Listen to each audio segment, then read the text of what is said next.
Hello students, welcome back to Philo. आज हम लोग करेंगे एक कविता फायर एंड आइस। और ये भी कविता जो है सो रॉबर्ट फ्रॉस्ट के द्वारा लिखा गया है। लास्ट जो हम लोग किए थे वो किए थे डस्ट ऑफ स्नो, और डस्ट ऑफ स्नो भी जो है सो रॉबर्ट फ्रॉस्ट के द्वारा ये लिखा गया है। ये लिटरेचर जो दो मेजर जो लिटरेचर का बुक है आपके सिलेबस में, फर्स्ट है फर्स्ट फ्लाइट और दूसरा है फुटप्रिंट्स विदाउट फीट। जो फर्स्ट फ्लाइट जो है बुक, उसका जो फर्स्ट चैप्टर है, फर्स्ट चैप्टर में दो कविता है। पहला जो कविता है वो डस्ट ऑफ स्नो है, और जो दूसरा कविता है वो है फायर एंड आइस। और ये दोनों का दोनों जो है सो रॉबर्ट फ्रॉस्ट के द्वारा ये लिखा गया है। ठीक है, तो चलिए हम लोग स्टार्ट करते हैं, इसको समझते हैं स्टेप बाय स्टेप। सबसे पहले इसमें हम लोग देखेंगे अबाउट द ऑथर, जो कि हम लोग लास्ट लेक्चर में ऑलरेडी देखे भी थे।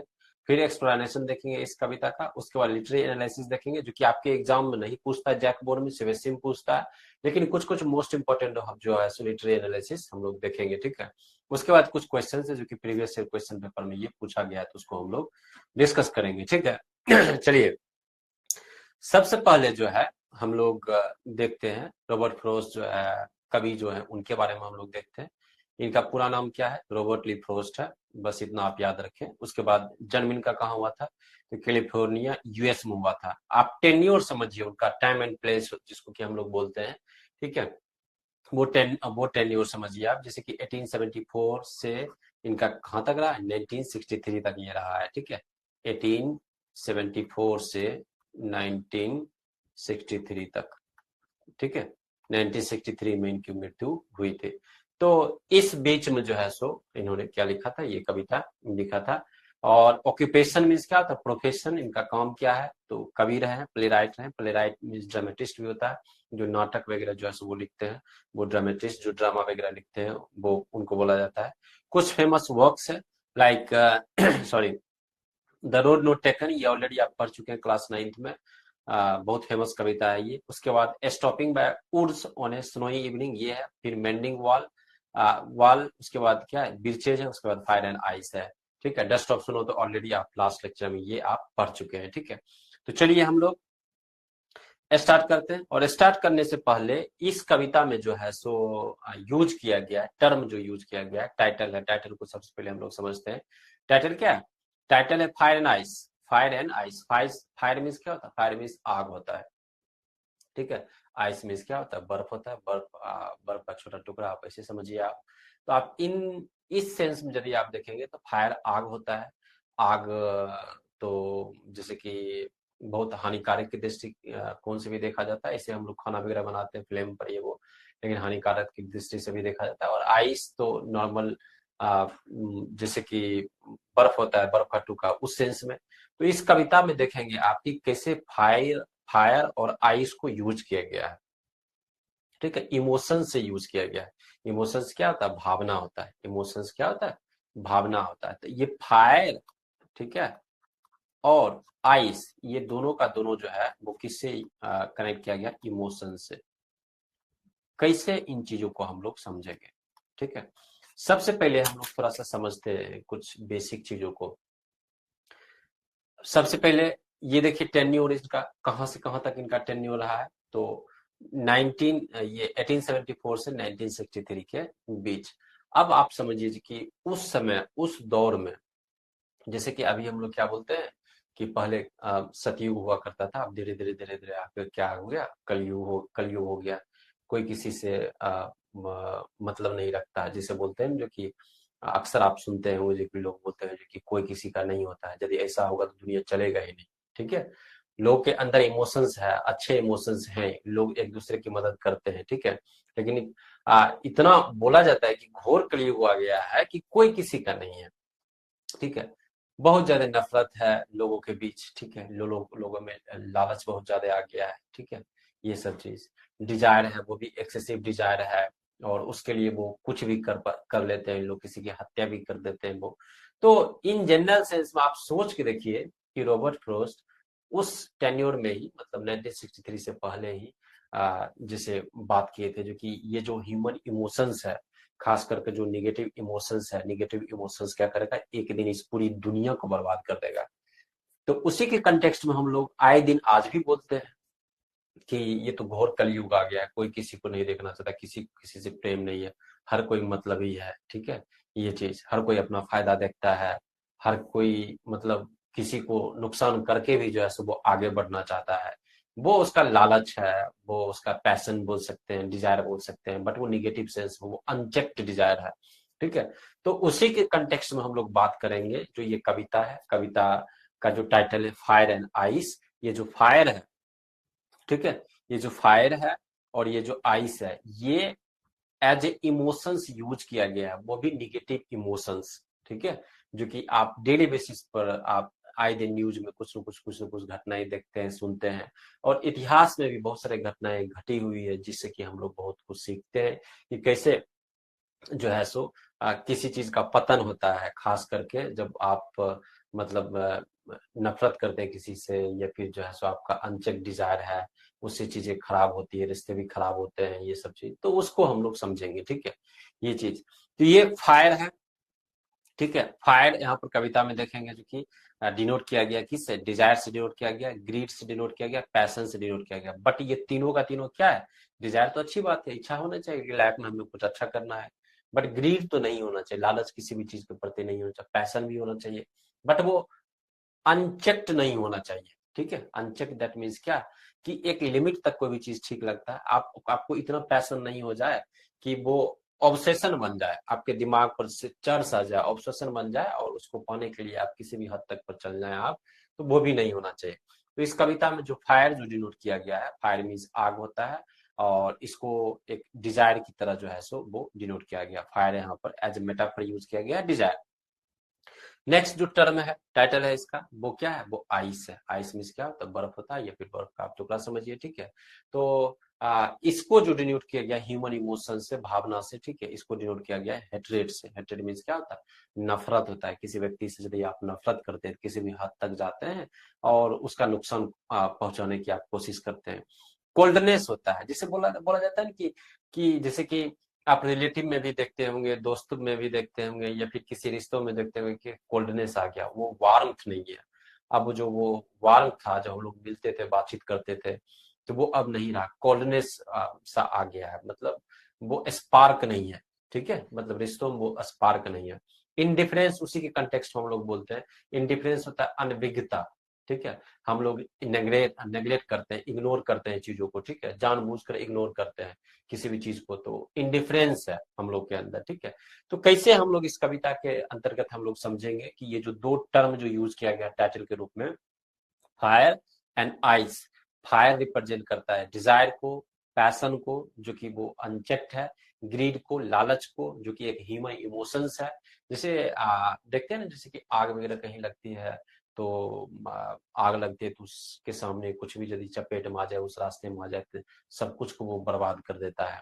आइस है, आइस है, तो वो क्या करता है, वो फ्रीज करता है, तो वो उसमें एक कोल्डनेस जैसा भाव है। ठीक है, वो चीज इंडिफरेंस है, अनविज्ञता है, वो चीज। तो इसमें हम लोग जो है सो इन दोनों के जरिए जो है सो हम लोग समझेंगे। और फर्स्ट ऑफ ऑल हमने बताया आपको स्टार्ट करने से पहले कि जनरली हम लोग आए दिन डेली बेसिस कोई न कोई बोलता है कि अब जो है ना कोई किसी का नहीं है, घोर कलयुग आ गया है, कोई किसी को देखना नहीं चाहता है, किसी से कोई प्रेम नहीं है। तो इस बेसिस पर जो है सो जो रॉबर्ट फ्रॉस्ट है, वो बताने की कोशिश किए हैं कि दुनिया जो है ना वो खत्म होने वाली है, दुनिया खत्म होने वाली है, और उसमें जो है सो इन दोनों का बहुत ज्यादा योगदान है। तो उस कंटेक्स्ट से जो है हम लोग अब समझते हैं स्टेंजा वाइज। ठीक है, अब देखिए ये कविता का लाइन है। ठीक है, क्या है, some say the world will in fire, some say in ice. ठीक है, आप ऐसे समझिए कि 2 4 10 लोग हैं, ठीक है, आपस में डिस्कशन हो रहा है कि ये दुनिया खत्म हो जाएगी। कैसे खत्म हो जाएगी दुनिया, ठीक है, ये चीज, ये दुनिया खत्म हो जाएगी। सम say the world will in fire, कुछ लोग ऐसा बताते हैं ये दुनिया जो है मतलब खत्म हो जाएगी। किससे खत्म हो जाएगी, फायर से, आग से खत्म हो जाएगी। ठीक है, और कुछ लोग बताते हैं कि ये दुनिया क्या है, वो आइस से, बर्फ से खत्म हो जाएगी। इमेज में देखिए, ये आग है और ये क्या है, बर्फ है। जो कि ये जो फायर है, यहाँ पर फायर जो है वो एज ए मेटाफर यूज किया गया है, मेटाफर। ठीक है, एज ए मेटाफर यूज किया गया, आइस भी एज ए मेटाफर यहाँ पर यूज किया गया है। तो आप ऐसे समझिए, जैसे आपस में कभी कभी हम लोग डिस्कस करते हैं कि अभी का जो हालात है, ये जो घोर कलयुग आ गया है, इसमें जो है सो मतलब कुछ भी चीज अच्छा नहीं है, लोगों को एक दूसरे के प्रति प्रेम नहीं है, हेट्रेड है, नफरत है। आए दिन आप देखिए युद्ध वगैरह कुछ टाइम पहले हो रहा था, अभी सीज फायर हो रखा है, इजराइल और पैलेस्तीन, गाजा, ये सब अभी 3 साल से युद्ध चल रहा है। आप इसके बीच देखिए रसिया और यूक्रेन के बीच वो चल रहा है। तो ये सब क्यों हो रहा है? तो एक ह्यूमन इमोशंस है, ठीक है, ग्रीड का, पैशन का, हेट्रेड का, ठीक है। और उसी वजह से क्या होता है, इनसिक्योरिटी का, इसी वजह से क्या होता है कि ये दोनों दोस्त देश जो है सो आपस में क्या कर रहे हैं, लड़ रहे हैं, वो चीजें बर्बाद हो रही है, ठीक है। आप सोच के देखिए कि दो देशों के बीच बहुत ज्यादा यदि नफरत हो जाए, अभी जो बहुत हर मेजर जो कंट्रीज है, 7-8 देश है, उसके पास न्यूक्लियर बॉम्ब भी है, तो वो दुनिया को खत्म कर सकता है वो चीज। तो उसी के कंटेक्स्ट में समझिए कि कुछ लोग बताते हैं क्या, जो ये दुनिया है ना पूरी तरीके से खत्म हो जाएगा, किससे? फायर से, फायर, आग से, बट यहाँ मेटाफर के लिए यूज किया गया डिजायर, वो भी कैसा? Unchecked desire. और सम से कि ये दुनिया खत्म हो जाएगी, किससे? आइस से, बर्फ से। तो यहाँ जो यूज किया गया वो हेट्रेड यूज किया गया है, हेट्रेड, ठीक है। और फायर जो है वो किससे यूज किया गया? डिजायर। बट कौन? अनचेक्ड डिजायर, ठीक है, ये चीज। ये कविता का लाइन है, ठीक है। फर्दर देखिए, हम लोग देखते हैं नेक्स्ट लाइन क्या है। From what I have tested of desire I hold with those who favour fire, ठीक है, ये चीज। अब जो यहाँ पर जो वर्ड कविता में यूज किया गया है, टेस्टेड, टेस्टेड, हैव के पास, हैव के बाद जो है सो वर्ब का थर्ड फॉर्म यूज होता है, ठीक है, प्रेजेंट परफेक्ट टेंस में टेस्टेड यूज किया गया। यहाँ टेस्टेड का अर्थ क्या होगा? यहाँ टेस्टेड का अर्थ ये नहीं होगा कि जैसे कि हम लोग कुछ खाते हैं तो बोलता है कि टेस्ट करो इसका स्वाद कैसा है, ठीक है, वो चीज नहीं होगा। यहाँ टेस्टेड का अर्थ होगा एक्सपीरियंस, ठीक है, एक्सपीरियंस्ड, एक्सपीरियंस्ड। वर्ब का थर्ड फॉर्म है एक्सपीरियंस हो जाएगा। तो from what I have tested of desire, तो यहाँ जो ये लाइन बताया जा रहा है, बोला जा रहा है, वो रॉबर्ट फ्रॉस्ट के द्वारा खुद, कवि के द्वारा खुद बोला जा रहा है क्या, कि from what I have tested, tested that means क्या, मैंने जो कुछ जो है वो एक्सपीरियंस्ड किया है, किसके बारे में? डिजायर के बारे में। वो भी कैसा डिजायर? अनचेक्ड डिजायर, ठीक है। जो डिजायर के बारे में, जो हमने इच्छाओं के बारे में जो हमने अनुभव किया है लाइफ में, ठीक है। तो I hold with those who favour fire, तो हम उसके साथ खड़े हैं, हम उसके साथ खड़े हैं जो ये सोचते हैं कि ये दुनिया जो है सो वो खत्म हो जाएगी पूरी तरीके से, ये पृथ्वी ही जो है सो पूरी तरीके से मतलब भस्म हो जाएगा, आप ऐसे समझिए। वो उसके साथ जो है सो वो खड़े हैं जो ये सोचते हैं कि दुनिया खत्म हो जाएगी, किससे? फायर से। तो यहाँ पर जो है कवि सिंबॉलिकली जो है सो मेटाफर उन्होंने यूज किया है, उन्हें डिजायर के बारे में बोला है, और डिजायर के बारे में मेंशन करते हुए ये बोला है फायर, दैट मीन्स यहाँ कवि बताने की कोशिश कर रहे हैं कि फायर किस चीज को डिनोट कर रहा है, वो डिजायर को डिनोट कर रहा है, वो भी क्या? अनचेक्ड डिजायर, ठीक है, ये चीज। आपको यदि किसी भी चीज को डिजायर है, लालसा है, किसी भी चीज को पाने की इच्छा है, तो आप एक हद तक जाते हैं, लेकिन आप कभी कभी आप निगेटिव हो जाते हैं, वो ऑब्सेशन सा हो जाता है, आपके दिमाग में कुछ चर्च आ जाता है, उसके बाद उस ऑब्सेशन में आप किसी भी चीज को पाने के लिए आप एक्सट्रीम हद तक जाते हैं, उसमें आप किसी का नुकसान भी पहुंचाते हैं, किसी का हत्या भी करते हैं। यदि लोअर लेवल पर छोटे स्केल पर चीजें हुई तो कम नुकसान होता है, बड़े स्केल पर यदि कोई चीज होता है तो बहुत ज्यादा वो नुकसान होता है। तो from what I have tested, that means क्या, जो कुछ हमने एक्सपीरियंस्ड किया है डिजायर के बारे में, इच्छा के बारे में, ठीक है, तो मैं उसके साथ खड़ा हूं जो ऐसा समझते हैं कि ये दुनिया जो है वो किससे, आग से क्या हो जाएगी, वो खत्म हो जाएगी। मतलब यहाँ जो कवि जो है सो वो डिनोट किए कि फायर किस चीज को रिप्रेजेंट कर रहा है, डिजायर को रिप्रेजेंट कर रहा है, ठीक है, ये चीज। फर्दर देखिए आप, नेक्स्ट लाइन है कविता का, but if it had to perish twice, but if it यहाँ क्या बताया गया, दुनिया के बारे में बताया गया।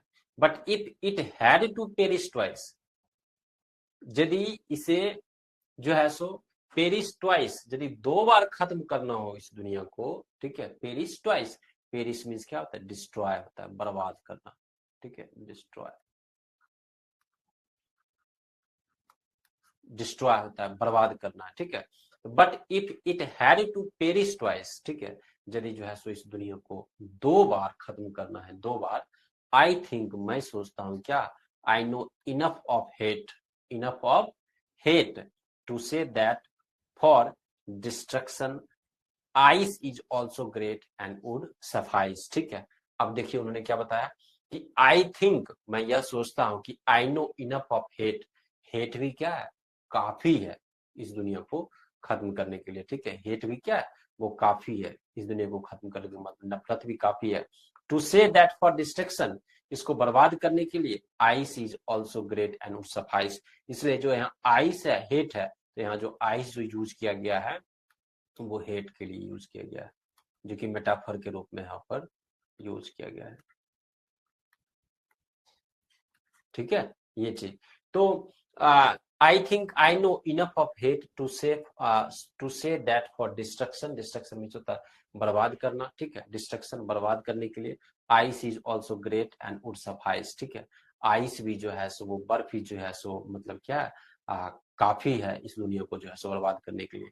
यहाँ जो बर्फ जो डिनोट किया गया हेटरेट से डिनोट किया गया, हेट से, नफरत से। ठीक है, आप छोटे लेवल पर यदि आप समझिए, जैसे कि आप बहुत पहले आप सुने होंगे, जैसे कि बिहार वगैरह में दो कम्युनिटी के बीच जो है झगड़ा होता था पहले, जैसे कि कोई दलित कम्युनिटी है, कोई मतलब जनरल कैटेगरी में कोई कम्युनिटी है, तो बहुत पहले ऐसा होता था। अब ऐसा नहीं होता, चीजें बदल गई है। जैसे दो कम्युनिटी, जैसे हिंदू मुस्लिम है, उसमें भी यदि कोई कम्युनल राइट हो जाता है तो एक नफरत ही तो है। जैसे आए दिन सोशल मीडिया ये कहीं से आप न्यूज वगैरह सुनते हैं तो एक नफरत ही तो है, जो कि जितना जनसंख्या है उसमें कुछ लोगों में भी यदि नफरत हो जाता है किसी कम्युनिटी के प्रति, किसी समुदाय के प्रति, किसी दूसरे धर्म के प्रति या फिर किसी जाति के प्रति यदि नफरत हो जाता है, तो एक दूसरे को वो मारने के लिए तैयार होते हैं और मार भी देते हैं वो चीज। ठीक है ना, कि एक छोटा सा कम्युनिटी है, ठीक है, छोटी संख्या में ही यदि किसी व्यक्ति के अंदर वो नफरत यदि पनप जाता है तो वो उस चीज को क्या करना चाहते हैं, सामने वाले को खत्म करने की कोशिश करते हैं। तो यदि आप बड़े स्केल पर यदि आप देखेंगे, जैसे कि आप हिटलर वगैरह का नाम लीजिए, तो यहूदियों से उनको बहुत ज्यादा नफरत था, उन्होंने पॉलिटिक्स के लिए जो है सो उसको उन्होंने यहूदी को टारगेट किया, तो बहुत लाखों लोगों को जो यहूदी थे जो कि अभी इसराइल में बसे हुए हैं, ठीक है, जीएस लोग, उन सब की क्या की तो बहुत नरसंहार उन्होंने किया था, जेनोसाइड जैसा किया था, हॉलोकॉस्ट भी हम लोग बोलते हैं, तो नरसंहार जैसे ऐसे थे, उन्होंने ये चीज किया था। तो वो क्या था, वो नफरत ही तो था। उन्होंने अपने जो है सो देश में एक नफरत फैलाया, किसके प्रति नफरत फैलाया, यहूदियों के प्रति जो है उन्होंने नफरत फैलाया। इससे क्या होगा, वहां का जनता वगैरह भी बहुत ज्यादा उस चीज को विरोध किया और उन्होंने धीरे धीरे करके लाखों लोगों को क्या किया, उन्होंने जान से मरवा दिया। तो इस कंटेक्स्ट में जो है सो वो ये बताना चाहते हैं, आइस जो यहाँ पर रिप्रेजेंट करता है वो नफरत को रिप्रेजेंट करता है, हेट को, हेट्रेड को क्या करता है, वो डिनोट करता है। तो ये बताने की कोशिश किए हैं कवि कि जो फायर है वो किस चीज को रिप्रेजेंट करता है, अनचेक डिजायर को। ठीक है, यदि इस दुनिया को खत्म करना है तो यदि किसी में अनचेक डिजायर है, लालसा है, ठीक है, उससे क्या हो सकती है, वो दुनिया खत्म हो सकती है। ठीक है, आइस तो हेट्रेड से जो है सो वो चीज खत्म हो सकती है। ठीक है, ये चीज। अब थोड़ा सा जो है कुछ और चीज, जैसे कि आप देखिए कुछ एग्जांपल्स, जैसे देखिए फायर एंड आइस के बारे में। ठीक है, ये चीज कैसे चीजें छोटे लेवल पर हम लोग जैसे कि देखते हैं। ठीक है, ambition leading to ruin, ruin means होता है बर्बाद करना। कभी कभी आपके अंदर कोई एम्बिशन है किसी भी चीज को पाने का, यदि वो ऑब्सेशन में चेंज होता है तो वो क्या होता है, धीरे धीरे वो चीजें बर्बाद होती है। ठीक है, जैसे रोमन एम्पायर था, धीरे धीरे वो खत्म हुआ। ग्रीड जैसे लालच है, ठीक है, लालच, ग्रीड डिस्ट्रॉयज क्या, एम्पायर्स को, बड़े बड़े एम्पायर्स को। शुरू में ही आप सदियों से देखते हैं, हिस्ट्री यदि आप पढ़ेंगे, ठीक है, लालच जो है और पाने की और अपना जो साम्राज्य विस्तार करने की, धीरे धीरे उनका और ऑटोमेटिकली क्या हो गया, वो पतन होता चला गया। लव टर्निंग इनटू ऑब्सेशन, ये सब कुछ एग्जांपल है। लाइक यदि आपको किसी से प्यार और मोहब्बत हो गया, उसके बाद जो है सो यदि सामने वाला रेडी नहीं भी है तो वो आपके अंदर ऑब्सेशन होता है, इसके लिए जो है सो उसकी हत्या तक कर देते हैं आप। तो ये सब क्या है, वो आ, आ, एक इमोशंस है, ठीक है, लोगों के अंदर, जो कि वो लोगों को क्या कर रहा है, वो नुकसान पहुंचा रहा है। ठीक है, तो इसी के कंटेक्स्ट में उन्होंने बड़े स्तर पर बताया, ये दुनिया क्या हो जाएगी, वो खत्म हो जाएगी। ठीक है, किससे खत्म हो जाएगी, फायर से खत्म हो जाएगी। दैट मीन्स क्या, डिजायर से, अनचेक डिजायर से, लालच से, पैशन से, अनचेक पैशन से वो खत्म हो जाएगी। यदि दुनिया को दोबारा खत्म करना हो तो हेट्रेड भी कम नहीं है, हेट्रेड भी कम नहीं है, मतलब आइस भी कम नहीं है, हेट्रेड भी कम नहीं है। ठीक है, उससे भी क्या हो सकती है, दुनिया खत्म हो सकती है। ठीक है, तो ये ओवरऑल जो है सो कविता का समरी था। ठीक है, काफी इजी कविता है ये। ठीक है, पहला भी डस्ट ऑप्शन हो इजी कविता था। ठीक है, उसको हम लोगों ने देखा। ठीक है, अब हम लोग इसका थीम देखते हैं, इसका थीम क्या हो सकता है।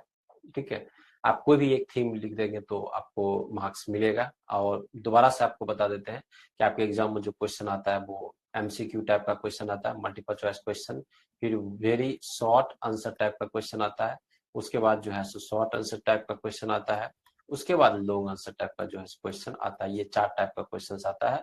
लॉन्ग आंसर टाइप में यदि आपको थीम वगैरह पूछ दिया तो आप लिख सकते हैं, शॉर्ट वगैरह में भी यदि थीम पूछता है तो लिख सकते हैं, वेरी शॉर्ट में तो वन लाइन टाइप का कुछ क्वेश्चन आता है, इसमें तो ऑब्जेक्टिव आता है। ठीक है, ये चीज तो देखिए आप थीम में destructive power of human emotions. ठीक है, ये डिस्ट्रक्टिव पावर है ह्यूमन इमोशंस का। कौन कौन सा डिस्ट्रक्टिव पावर है जो हमने अभी देखा, क्या देखा हमने, ग्रीड, ठीक है, पैशन, ठीक है, hatred,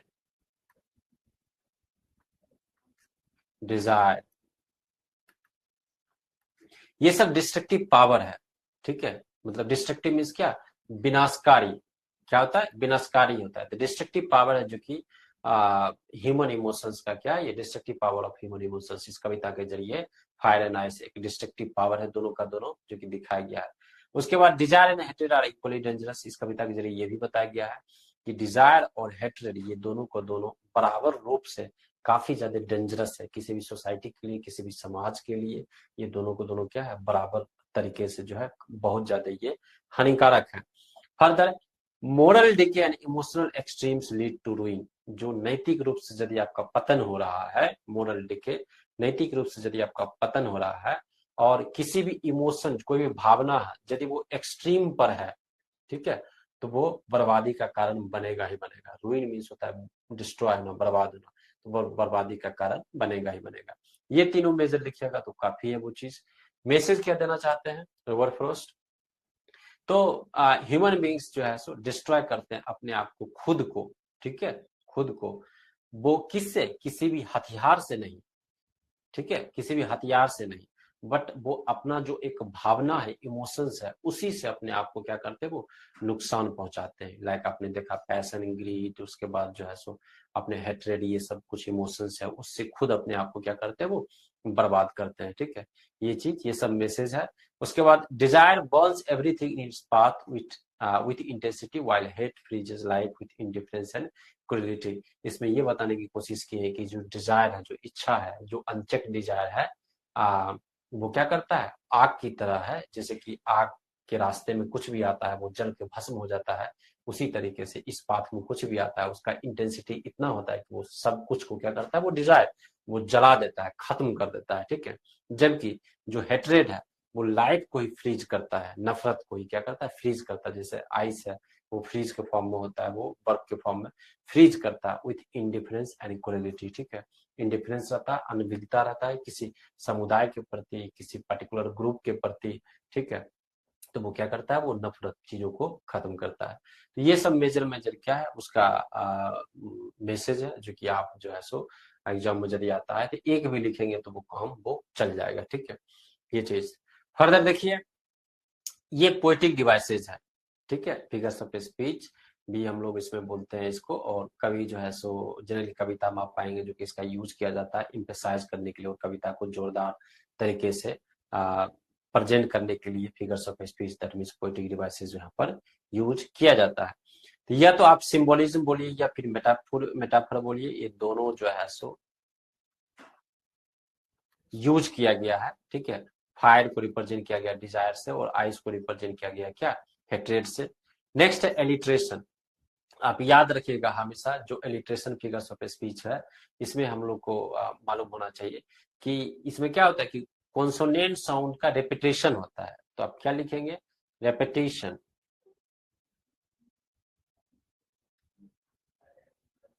of consonant sound,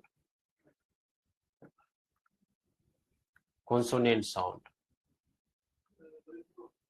at the beginning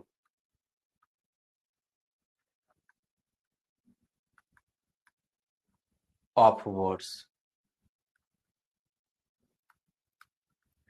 consonant sound का जब रिपीटेशन होगा, कोई भी कविता का लाइन देखेंगे आप, उसमें दो शब्दों में यदि रिपीटेशन होगा, यदि वो दो शब्द साथ है या फिर क्लोजली कनेक्टेड वर्ड्स है, मतलब दो शब्द के बीच यदि कोई वर्ड भी है तो वो चलेगा।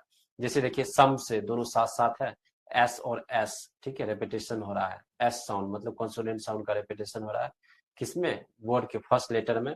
फिर फेवर फायर है, यहाँ पर यूज किया गया है, यहाँ पर एलिट्रेशन यूज किया गया, एप और एप कॉन्सोनेंट साउंड है, तो यहाँ पर हम लोग क्या बोलेंगे, एलिट्रेशन बोलेंगे। फिर इमेजरी है, इमेजरी एक इमेजिनेशन आप प्रत्येक कविता में देखेंगे आप यूज होता है, ठीक है।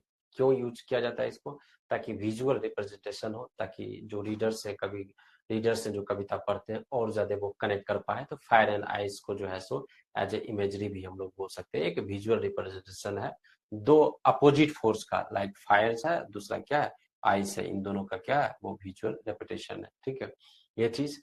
अब एरेनी भी यूज किया गया, लास्ट कविता में भी हम लोग देखे थे, एरेनी हम लोगों ने पढ़ा था कि एक्सपेक्टेशन रियलिटी दोनों अलग अलग चीज जब होती है तो वो हम लोग क्या बोलते हैं, उसको एरेनी बोलते हैं। तो यहाँ पर जो हुआ है, fire and ice can destroy, ठीक है, ये एक तरीके से कॉन्ट्राडिक्टरी एलिमेंट है। फायर जो है सो जनरली हम लोग जानते हैं फायर को रिप्रेजेंट करते हैं आग से, और हम लोग देखते हैं यदि कहीं आग वगैरह लग जाए, उस चपेट में कुछ भी हो, किसी भी चीजों को वो बर्बाद कर देता है, ठीक है।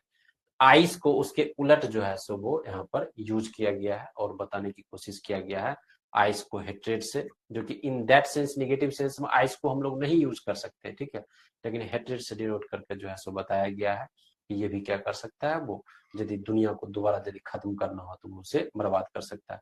ये दोनों का दोनों अपोजिट फोर्स है, फायर एंड आइस। इंजेममेंट, इंजेममेंट में आप हमेशा याद रखिएगा, जब भी कविता का लाइन स्टार्ट होता है और दूसरा लाइन यदि वो आता है विदाउट पंक्चुएशन, ठीक है, बिना पंक्चुएशन मार्क्स के, यदि वो बिना पंक्चुएशन मार्क्स के यदि वो रिपीट होता है, ठीक है, पंक्चुएशन मार्क्स के यदि वो रिपीट होता है तो वहां पर क्या होता है, वो इंजम्मेंट का वहां पर यूज होता है, ठीक है, ये चीज। नेक्स्ट देखिए पर्सोनिफिकेशन, इसको हम लोग सबसे पहले समझिए। पर्सोनिफिकेशन हम क्या करते हैं हम लोग, जैसे कि पर्सोनिफाई करना होता है वर्ब के रूप में, ठीक है, यदि हम लोग ह्यूमन क्वालिटीज को एट्रीब्यूट करते हैं, प्रोवाइड करते हैं, यदि हम लोग ह्यूमन क्वालिटीज को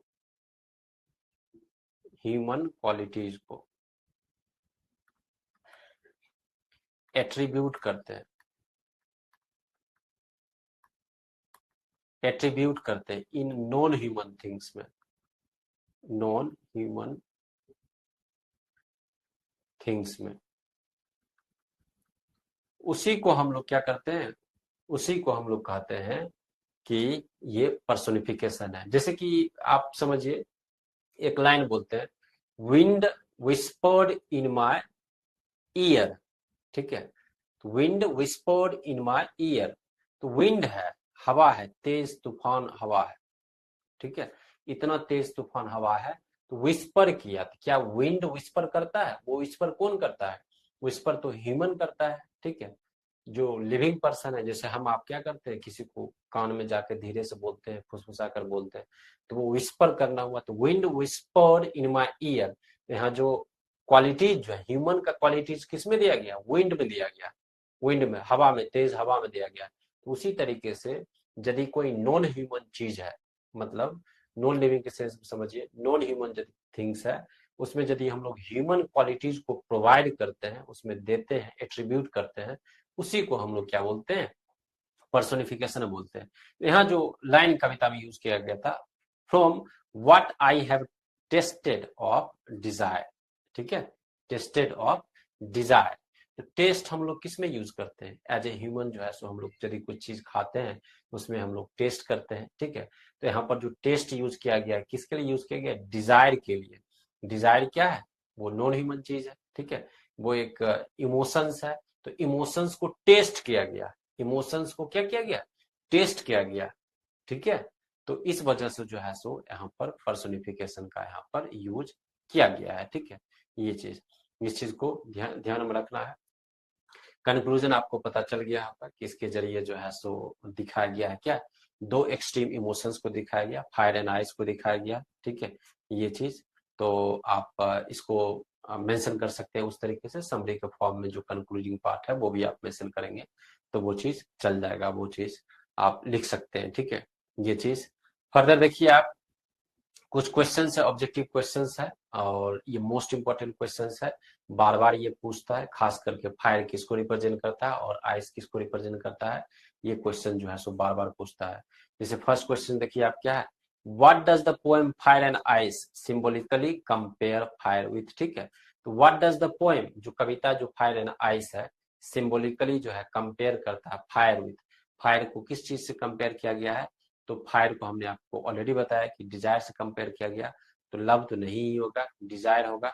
ठीक है, ग्रीड भी उसमें ऑप्शन में है लेकिन नहीं होगा क्योंकि फर्स्ट डिजायर को आप प्रायोरिटी देंगे। ठीक है, वो चीज, वो भी अनचेक डिजायर, एंगर भी नहीं होगा। करेक्ट आंसर क्या हो जाएगा, करेक्ट आंसर हो जाएगा ऑप्शन बी, दैट इज क्या होगा, अनचेक्ड डिजायर।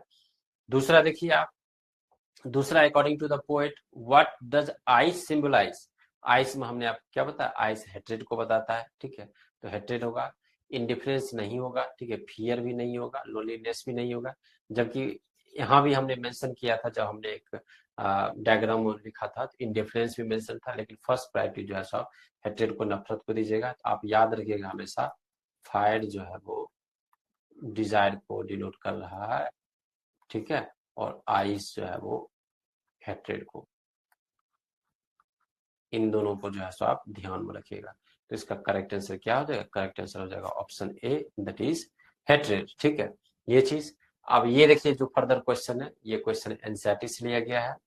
क्या क्वेश्चन है, there are many ideas about how the world will end, कि यहाँ दुनिया में बहुत सारे आइडियाज हैं कि दुनिया कैसे खत्म हो जाएगी। ठीक है, do you think the world will end someday, क्या आप सोचते हो कि ये दुनिया एक दिन खत्म हो जाएगी। Have you ever thought what would happen if the sun got so hot that it burst or grew colder and colder। ठीक है, आप देखिए इसमें फिर नेक्स्ट क्वेश्चन पूछा गया कि हैव यू एवर थॉट, कभी आपने सोचा है, सोच विचार किया आपने कि यदि जो सूर्य है वो यदि बहुत ज्यादा हॉट हो जाता है, ठीक है, तो क्या होगा, ये फिर सूर्य जो है सो बहुत ज्यादा कोल्ड हो जाता है तो क्या होगा। ठीक है, उस कंडीशन को लेकर स्वाभाविक है, आप सबको मालूम है, हमको मालूम है, जिस चीज का जन्म होता है उसका मृत्यु तो तय है। ठीक है, तो जो पहला क्वेश्चन है, there are many ideas about how the world will end, फिर जो यहाँ पर दिया गया है, do you think the world will end someday, स्वाभाविक है क्योंकि दुनिया एक दिन खत्म होगी, मतलब लाखों लाखों वर्षों बाद खत्म होगी, क्योंकि किसी भी चीज का यदि जन्म हुआ तो मृत्यु तय है तो खत्म होगी। ठीक है, और जो फिर नेक्स्ट क्वेश्चन पूछा गया था, यदि बहुत ज्यादा सन जो है सो हॉट हो जाए तो स्वाभाविक है बर्स्ट कर जाएगा, या फिर कोल्ड हो जाएगा तो रहना मुश्किल हो जाएगा, स्वाभाविक है वो चीज। तो या तो सन जो है सो, सूर्य जो है सो बहुत ज्यादा हॉट, जैसे कि अभी देखिए आप धीरे धीरे धीरे टेम्परेचर बढ़ रहा है। ठीक है, अभी जैसे गर्मी का मौसम है तो थोड़ा असहनीय है, 45-50 इस तरीके से, यदि बहुत ज्यादा ये हॉट हो जाएगा सन, ठीक है, बहुत ज्यादा, तो स्वाभाविक है जो कि मतलब हम लोग बियर नहीं कर पाएंगे उस चीज को, तो दुनिया स्वाभाविक है वो जल के वो राख हो जाएगी, वो चीज क्या हो जाएगा, लोगों की मृत्यु हो जाएगी। ठीक है, वो चीज, या फिर बहुत ज्यादा ठंडा ही हो जाए, स्वाभाविक है चीजें क्या हो जाएगी, वो खत्म हो जाएगी। फिर देखिए ये मॉडल क्वेश्चन पेपर है। ठीक है, चेक वाले का 2024 में पूछा गया है। According to Robert Frost what do fire and ice stand for, आपको ऑलरेडी हमने बताया कि रॉबर्ट फ्रॉस्ट के अनुसार फायर किस चीज को रिप्रेजेंट करता है, तो डिजायर को रिप्रेजेंट करता है, आइस किस चीज को रिप्रेजेंट करता है, तो हेट्रेड को रिप्रेजेंट करता है। ठीक है, वो चीज, जैसे फायर जो है सो अपने रास्ते में कुछ भी होता है तो चीजों को खत्म कर देता है। ठीक है, तो उसी तरीके से डिजायर को रिप्रेजेंट किया गया है, वो भी डिजायर कैसा, वो अनचेक्ड डिजायर हो। ठीक है, तो अनचेक्ड डिजायर रहने के बाद चीजें क्या हो जाती है, वो नुकसान पहुंचती है उसका, तो वही चीज है। आइस के बारे में भी ये ऑलरेडी पोएम में डिस्कस किया था, क्वेश्चन आएगा तो आप लिख सकते हैं।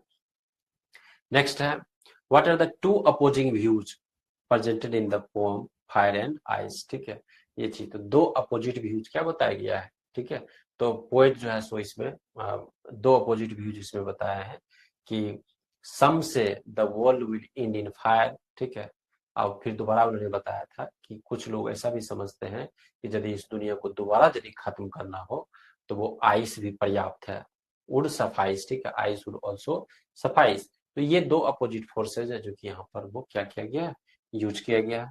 फर्दर देखिए, how does the poet compare fire and ice to human emotions, तो ये बार बार सेम ही क्वेश्चन है कि कैसे उन्होंने कंपेयर किया है फायर और आइस को ह्यूमन मालूम है फायर डिजायर है, आइस क्या हेट्रेड है। तो अलग अलग तरीके से किसी भी तरीके का क्वेश्चन आएगा। फिर देखिए सेम क्वेश्चन है, what does fire and ice symbolize करता है।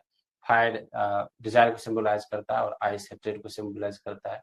ये सेम क्वेश्चन बार बार जो है सो ये चीज। फिर देखिए which emotions does the poet agree with more regarding the end of the world. स्वाभाविक है, जो पहला लाइन ही आप देखे थे तो सबसे पहले अग्री होते हैं पोएट, कभी अग्री होते हैं उसके साथ जो ऐसा समझते हैं कि ये दुनिया जो है सो एक दिन फायर से, आग से खत्म हो जाएगी, मतलब क्या डिजायर से, अनचेक डिजायर से खत्म हो जाएगी। तो सबसे पहले पोएट जो है सो उसके साथ खड़े होते हैं, जैसा जो लोग ये सोचते हैं। फिर फर्दर पोएट बोलते हैं रॉबर्ट फ्रॉस्ट कि यदि इस दुनिया को दोबारा खत्म करना हो तो हेट्रेड भी कम नहीं है, मतलब आइस भी कम नहीं है, उससे भी क्या हो सकता है, ये दुनिया खत्म हो सकता है। तो वही दिया गया है, which emotions does the poet agree with more, more that means किसके, फायर से, ठीक है ये चीज। तो ये आप लिख सकते हैं। नेक्स्ट देखिए, what message does Robert Frost want to convey in the poem fire and ice. तो हमने आपको ऑलरेडी मैसेज भी दिखाया था, थीम और मैसेज, ठीक है। तो आपको ऑलरेडी हमने बताया था जो ह्यूमन इमोशंस है, ठीक है, ह्यूमन इमोशंस हमको बर्बाद कर सकता है, ठीक है ये चीज। और इससे क्या हो सकती है, दुनिया बर्बाद हो सकती है, दैट मीन्स बहुत नुकसान जैसा स्थिति हो सकता है, चीजें खत्म हो सकती है, ठीक है, यदि हम लोग उस पर कंट्रोल नहीं किए तो, ठीक है, जो ह्यूमन इमोशंस है उससे चीजें खत्म हो सकती है। तो वो मैसेज वो क्या करते हैं, वो कन्वे करना चाहते हैं। नेक्स्ट देखिए, ये लॉन्ग आंसर टाइप का क्वेश्चन है। Discuss how Robert Frost uses symbol in the poem fire and ice to express deeper meaning. तो fire and ice symbol use किया उन्होंने, सिंबोलिज्म हमने पोएटिक डिवाइसेस में भी आपको बताया था। फायर को उन्होंने यूज किया, आइस को उन्होंने यूज किया, फायर को डिजायर, आइस को हेट्रेड। इसी को आप एलोबरेट कर देंगे, विस्तार से लिख देंगे आप कविता में जो आप पढ़े हैं, तो आपको मार्क्स 5 मार्क्स जो है सो आपको मिल जाएगा, ठीक है। फर्दर देखिए, explain the central idea of the poem. इस पोएम का आइडिया क्या है, दैट मीन्स इसका थीम क्या है, जो कि ऑलरेडी हमने आपको पढ़ाया था, ठीक है। Destructive power of human emotions हमने पढ़ाया था ना आपको, destructive power of human emotions, destructive power of human emotions, human emotions. कौन कौन सा डिस्ट्रक्टिव पावर्स था, फायर एंड आइस। इसके जरिए आप उसको एक्सप्लेन कर दीजिएगा तो वो आप आंसर दे सकते हैं। तो यही है सेंट्रल आइडिया, दैट मीन्स क्या, थीम पूछ रहा है, इसका थीम क्या है, थीम को आप एलोबरेट कर देंगे अच्छे से, पूरा कविता का समरी टाइप में भी यदि आप लिख देंगे तो आपको मार्क्स जो है सो वो मिल जाएगा, ठीक है। तो ये लास्ट क्वेश्चन था, ठीक है। तो आई होप कि आपको कविता ये पहले से बेहतर तरीके से आपको समझ में आया होगा ये कविता, ठीक है। तो नेक्स्ट लेक्चर में जो है सो हम लोग नेक्स्ट टॉपिक लेकर आएंगे। बट आपको ऐप के बारे में, फिलो ऐप को के बारे में आपको बता देते हैं कि आपको यदि कुछ किसी भी सब्जेक्ट में यदि डाउट होता है, like math, physics, chemistry, bio, किसी भी सब्जेक्ट में डाउट होता है इंग्लिश में, तो आप फिलो ऐप पर जो है सो, फिलो ऐप पर 1-to-1 लाइव वीडियो कॉल पर टीचर से कनेक्ट करके कोई भी क्वेश्चन आप पूछ सकते हैं। इसके लिए आपको क्या करना है, प्ले स्टोर पर जाना है, फिलो ऐप डाउनलोड करना है और मोबाइल नंबर से लॉगिन करना है। उसके बाद टीचर से कनेक्ट करके आप वो क्वेश्चन क्या कर सकते हैं, वो पूछ सकते हैं, ठीक है। ये चीज, यदि आपको वीडियो अच्छा लगा हो तो वीडियो को लाइक करें, ठीक है, कमेंट करें, उसके बाद दोस्तों से शेयर करें और सब्सक्राइब करना ना भूलें, ताकि आपको जो है सो यदि आप सब्सक्राइब करते हैं तो नोटिफिकेशन आता रहेगा कि, क्योंकि हर सब्जेक्ट का आप देखेंगे कि प्ले लिस्ट में मैथ में, साइंस में, इंग्लिश में, क्लास 10 का सारा आपको वीडियो जो है सो मिलेगा। फर्दर 1 बाय 1 करके आप वीडियो जो है सो आप देख पाएंगे, ठीक है। तो चलिए, दैट्स ऑल, हम लोग नेक्स्ट लेक्चर में मिलते हैं। Goodbye, thank you.